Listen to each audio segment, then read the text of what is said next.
Hello friends, સ્વાગત છે તમારું અમારી ચેનલ ખાના પીના ફૂડ્સમાં। મહાશિવરાત્રિ આવી રહી છે તો તેના માટે આજે આપણે બનાવીશું સકરિયાનો શીરો। તો મેં અહીંયા 500 ગ્રામ જેટલા સકરિયા લીધા છે। સકરિયાને મેં પહેલાં ધોઈ લીધા છે। હવે આપણે તેને આ રીતે રાઉન્ડ કટ કરી લેશું।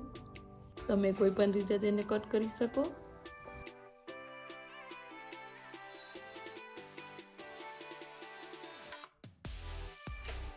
આ રીતે બધા જ સકરિયાને આપણે કટ કરી લેશું। ત્યાર પછી કુકરમાં આપણે થોડું પાણી એડ કરશું। પાણી ગરમ થઈ જાય એટલે આપણે જે સકરિયા કટ કરેલા એ એડ કરી દઈશું।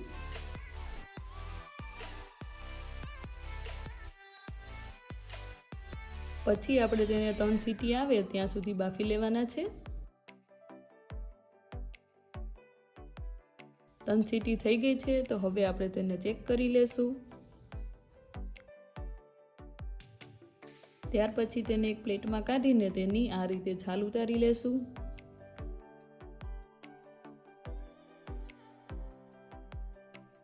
હવે આપણે તેને આ રીતે છૂંદી લેશું। તમે મેસરની મદદથી પણ કરી શકો છો। ત્યાર પછી આપણે કઢાઈમાં અડધો લીટર જેટલું દૂધ એડ કરશું। દૂધ ગરમ થાય એટલે આપણે તેને આ રીતે સતત હલાવતા રહીશું જેથી કરીને સાઈડ ઉપર ચોટે નહીં।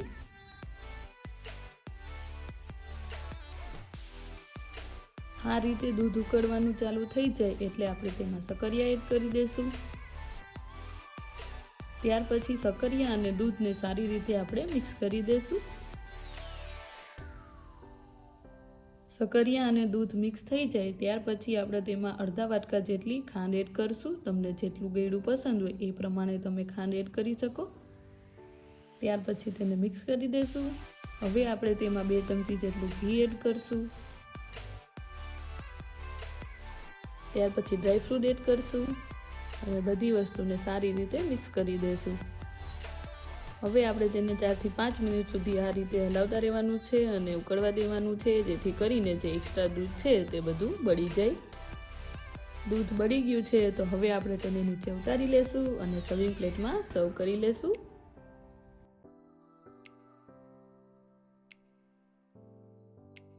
ત્યાર પછી આપણે ઉપરથી થોડું એવું ઘી એડ કરશું। તો તૈયાર છે સકરિયાનો શીરો। મહાશિવરાત્રિ ઉપર તમે આ રીતે જરૂરથી ટ્રાય કરજો। જો તમને મારી રેસીપી ગમી હોય તો વિડીયોને લાઇક, શેર અને ચેનલને સબસ્ક્રાઈબ જરૂરથી કરજો।